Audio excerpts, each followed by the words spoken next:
ఈరోజు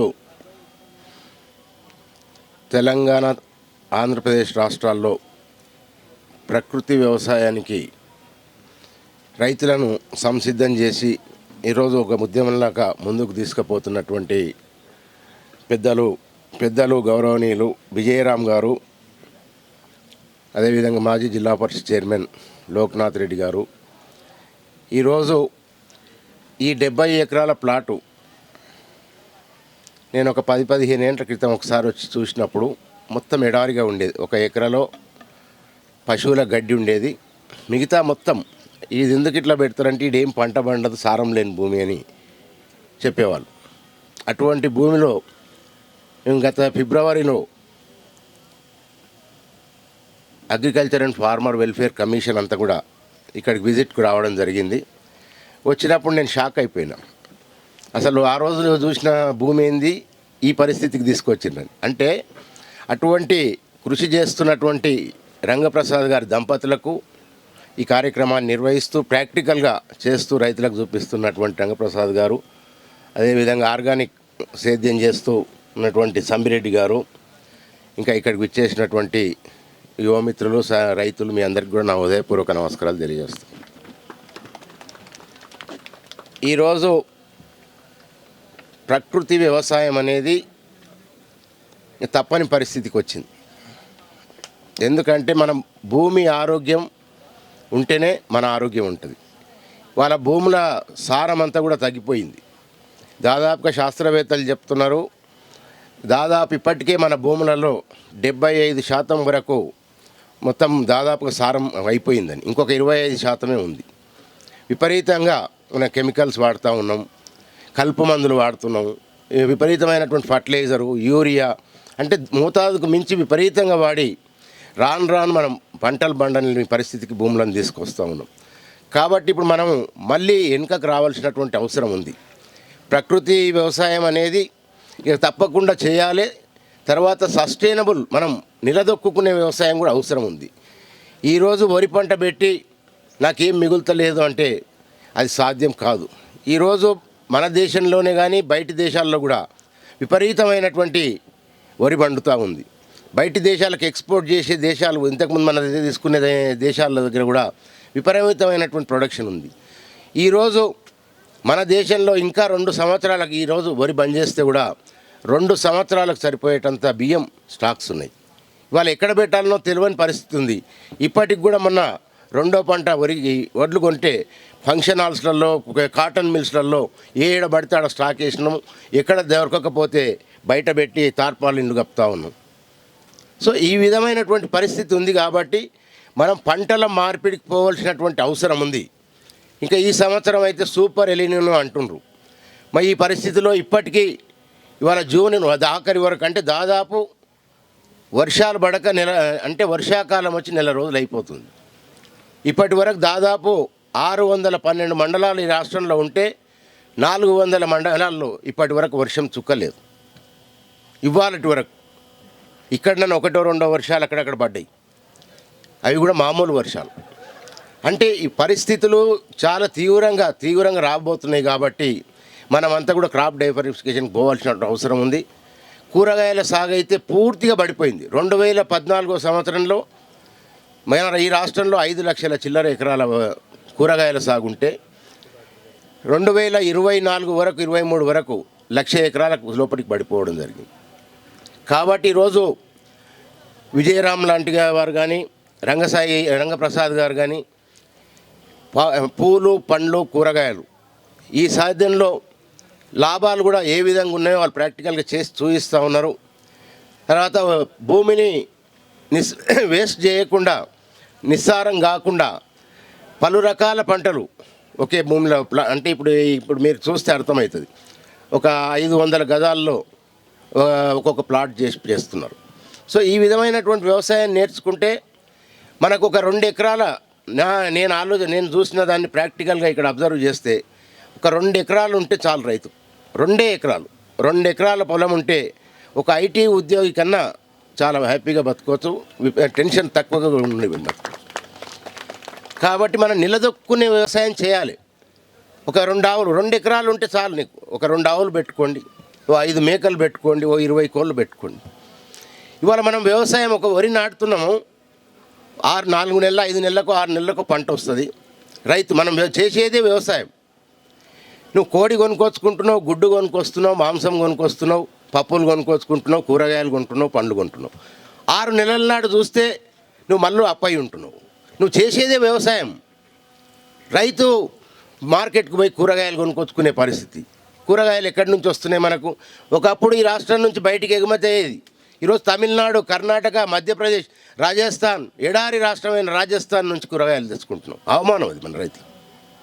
గుజరాత్ నుంచి కొత్తిమీర వస్తుంది.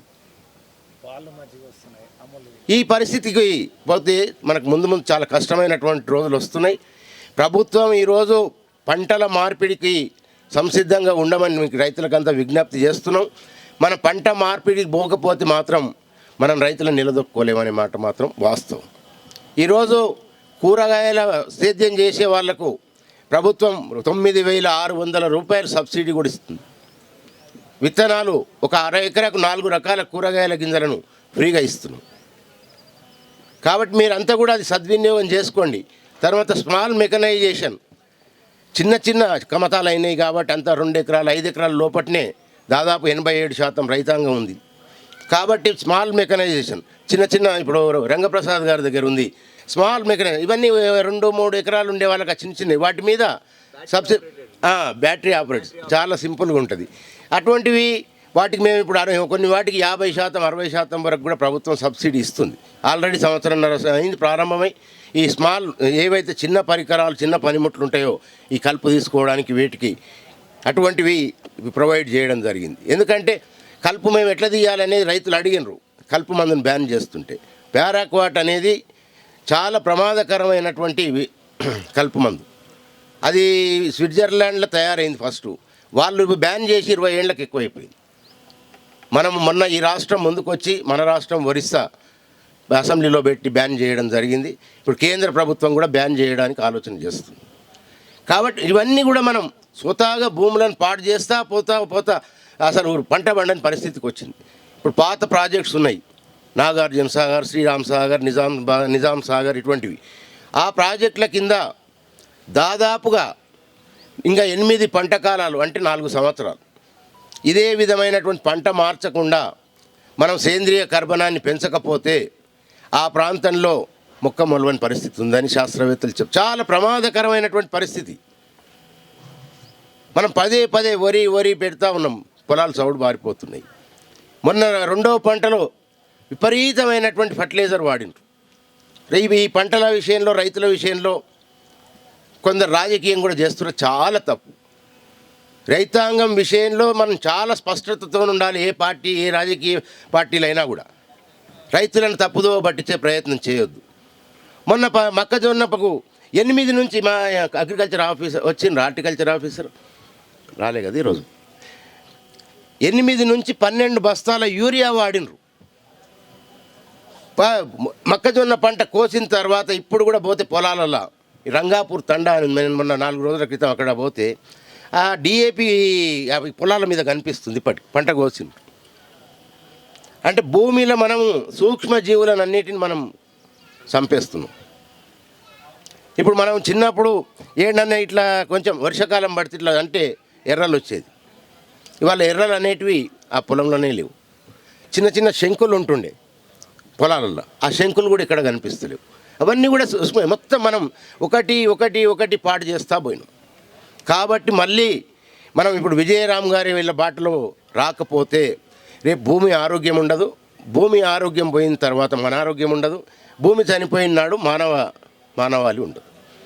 కాబట్టి ప్రకృతి వ్యవసాయానికి ప్రతి ఒక్కరం సిద్ధం కావాలి. అది ఒక్కసారి మనం ప్రాక్టికల్గా అంటే దాంట్లో పెద్దగా కష్టం కూడా అంటే కొంత అవసరం ఉంది. మనం పర్సనల్గా పర్యవేక్షణ చేసుకోవాలి, కొంత ఉంటుంది. కానీ మొత్తం మనము ఏంటంటే ఒక రకంగా చెప్పాలంటే మేము తప్పు అనుకున్నా ఏమనుకున్నా నేను చాలా సూటిగా చెప్పగలుగుతున్నాను. వరి పంట పెట్టేదంతా సోమరి వ్యవసాయం అంటారు దాన్ని. వరి నీకు 2 సంవత్సరాలకు మనకు 3 ఏళ్ళకు సరిపోయే బియ్యం మన దగ్గర స్టాక్ ఉన్నాక మళ్ళీ వడ్లు పండుతున్నారు, వడ్లను కొనమంటున్నారు. ప్రభుత్వాలు ఏదో ధైర్యం చేసుకొని ఏడబడితే ఆడ పడేస్తున్నారు. అంటే మనం ఏదైతే డిమాండ్ ఉందో, ఇప్పుడు మనం ఇంతకుముందు మనం ఎంత ఆరోగ్యంగా ఉండి చిన్నప్పుడు ఉట్టిగా పొలం దగ్గరికి పోతే సీతాఫల పండ్లు తినేది, ఈత పండ్లు తింటుంటివి. ఇప్పుడు దుబాయ్ నుంచి ఖర్జూరా పండ్లు తెచ్చి తింటున్నాం. అన్నీ మన దగ్గరనే దొరికేటి. కలీం పండ్లు, జాన పండ్లు, సీజన్ అంతా నేరేడు పండ్లు, మేడి పండ్లు, ఇరికి పండ్లు, కిరికి పండ్లు, మొత్తం అంటే నీకు సంవత్సరం అంతా కూడా ఏదో ఒకటి పండు అట్లా పోతే దొరికేది, న్యాచురల్గా పండేది. ఇవాళ నువ్వు ఏది సింగపూర్ నుంచా పక్క దేశం నుంచో చింతపండు తెచ్చి తింటుండు, ఫంక్షన్లలో పెడుతున్నారు. ఇంకేదో ఇప్పుడు ఈ దేశంలో పండింది ఈ ప్రకృతిలో మన మన వాతావరణంలో పండిన పండు మనకు శ్రేష్టం. ఈరోజు హైదరాబాద్లో కొన్ని ఏరియాలలో పోతుంటే మొత్తం చూస్తే మన పండ్లు ఏవి లేవు, అన్ని విదేశాల నుంచి దిగుమతి చేసినటువంటి పండ్లు. లక్షల కోట్ల రూపాయలు మనం వీటన్నిటి మీద దిగుమతులుగా పెట్టవలసి వస్తుంది. ఇవన్నీ మనం చేసుకోగలిగే పరిస్థితి ఉండి కూడా ఇవాళ విదేశీ ద్రవ్యం అంతా కూడా పోతుంది, మారక ద్రవ్యం అంతా. కాబట్టి ఈరోజు ప్రభుత్వం పూర్తిగా పంటలు మార్చే వారికి పూర్తి సహకారం ఎన్నికే సిద్ధంగా ఉంది. ఇప్పటికే పంట మార్పిడి చేయాలి, పరిస్థితులు బాగాలేవు వెళ్ళిన అని ప్రభుత్వం 6 నెలల నుంచే సంసిద్ధమైంది. ఇప్పుడు పెసర్లు అంటే షార్ట్ డ్యూరేషన్, తక్కువ రోజులలో వచ్చేది, భూమి సారాన్ని పెంచుతాయి. అవన్నీ కూడా ఏది అలసంద, బెబ్బర్లు, తర్వాత కంది, తర్వాత పెసర, మినుము, ఇవన్నీ కూడా వేరుబుడిపెలు, నైట్రోజన్ ఫామ్ అవుతుంది, భూమిలో సారం పెంచుతుంది, మనకు పంటనిస్తుంది. చాలా ఆరోగ్యమైనటువంటి ఆహారం పప్పు దినుసులు అంటే చాలా ప్రోటీన్ ఉన్నటువంటి ఆహారం. కాబట్టి ఇప్పుడు ప్రభుత్వం పూర్తి సబ్సిడీగా అన్ని కేంద్రాల్లో, రైతు వేదికలలో, తర్వాత యూనివర్సిటీస్లో మినుములు, పెసర్లు, అలసందలు, కందులు ఇవన్నీ కూడా సబ్సిడీ మీద పూర్తిగా సరిపోయే, మీకు అవసరం ఉన్నంత స్టాక్స్ ఉన్నాయి, 50% సబ్సిడీ మీద ఇస్తున్నారు. వీటిని సద్వినియోగం చేసుకోండి. ఈ జూన్ ఆఖరి వరకు వర్షం లేదు, పత్తి వరికి పోకండి. దయచేసి మీ అందరికీ విజ్ఞప్తి చేస్తున్నాం. వరికి పోతే దెబ్బ తింటాం. వరి ఇంకా 2-3 సంవత్సరాలకు సరిపోయే బియ్యం ఉన్నాయి ఈ దేశంలో. కాబట్టి ఇప్పుడు మనం మారుతున్న కాలాన్ని బట్టి మీరు ఇప్పుడు పెసర, మినుము ఇవన్నీ 65 రోజులు 70 రోజులలో వచ్చే పంటలు తక్కువ కాలానికి వస్తాయి. కాబట్టి ఇంకా జూలై నెల కూడా వెనకపోతే ఇంకా షార్ట్ డ్యూరేషన్ క్రాప్స్ పోండి. దయచేసి ఈ పత్తి, ఎప్పుడైతే పత్తి ఇవన్నీ కూడా వచ్చినాయో 1987 సంవత్సరానికి ముందు ఎక్కడ కూడా రైతు ఇట్లా పెట్టేవాడు. 87 సంవత్సరం తర్వాత కరువు ప్రారంభమైంది. ఆ తర్వాత ఆత్మహత్యలు ప్రారంభమైంది. రైతు భోజనం పెట్టేటోడు ఆత్మహత్యలు చేసుకునే పరిస్థితికి వచ్చినాం మనం. ఇవాళ ఒక రైతు ఎప్పుడు కూడా ఎవరు ఈ భిక్షగాడు బోని, గంగిరెద్దులోడు బోని ఓ చాటతో తెచ్చిపోసేది. ఇవాళ రైతు పరిస్థితి ఇక్కడ పోయి ఇక్కడ అయింది. ఎప్పుడు రైతు బంధు వస్తుందా, ఇంకో భరోసా వస్తుందా, ఇంకోటి వస్తుందా అంటే భిక్షగాళ్ళలాగా అయిపోయినాం మనం. కాబట్టి మనం సమగ్రమైనటువంటి వ్యవసాయం, ఇప్పుడు రంగప్రసాద్ గారిది కోళ్ళు ఆయన దగ్గరనే ఉంటాయి, కోడి ఉంటుంది, గుడ్డు ఉంటుంది, ఆయన మాంసాహారి అయినా కాకున్నా పశువులు ఉంటాయి, పేడ ఉంటుంది. ఆయన ఆవు మూత్రం నిన్న అక్కడ ప్లాంటేషన్ చేసిండ్రు. చాలా సింపుల్, ఆయన ఏం పెట్టుబడి లేదు, అంత ఇంత పెంట ఎరువు వేసిండు. అందులో దాన్ని ఏమంటారు, నిన్న ఆ మిశ్రమాన్ని బీజామృతం, ఆవు మూత్రం, ఆవు పేడ, ఇంత కందిపిండి, అంతే కదా, కలిపి జీవామృతం చేసిండు. దాన్ని ఒక 24 గంటలు ఒక బాక్స్లో పెట్టి మక్కినాక అన్నిటికీ 1 లీటరు 2 లీటర్ల గుంతల్లో పోసేసిండి, సరిపోయింది. దాంతో నువ్వు ఇప్పుడు అందులో సూక్ష్మజీవులు అన్నీ వృద్ధి చెందుతాయి. అటువంటిది మనం ఏం చేస్తున్నాం, ఆ గుంతలో ఇంత డిఏపి, ఇంత యూరియా, అది ఇది వేస్తే అందులో ఉన్న సూక్ష్మజీవులు చచ్చిపోతున్నాయి. సో కాబట్టి మనం ఈ మార్పు తెచ్చుకుంటే ఎక్కువ కూడా అవసరం లేదు. ఈ పద్ధతి చూసినాక 2 ఎకరాలు ఉంటే నువ్వు మంచి హ్యాపీగా భార్య భర్తలం రోజు కార్లో పోయి ఆ బాయిగా పొలం దగ్గర కారు పెట్టుకొని సాయంత్రం మళ్ళీ ఇంటికి రావచ్చు. మెంటల్ స్ట్రెస్ కూడా తగ్గిపోతుంది. తర్వాత ఇవన్నీ వస్తున్నాయి.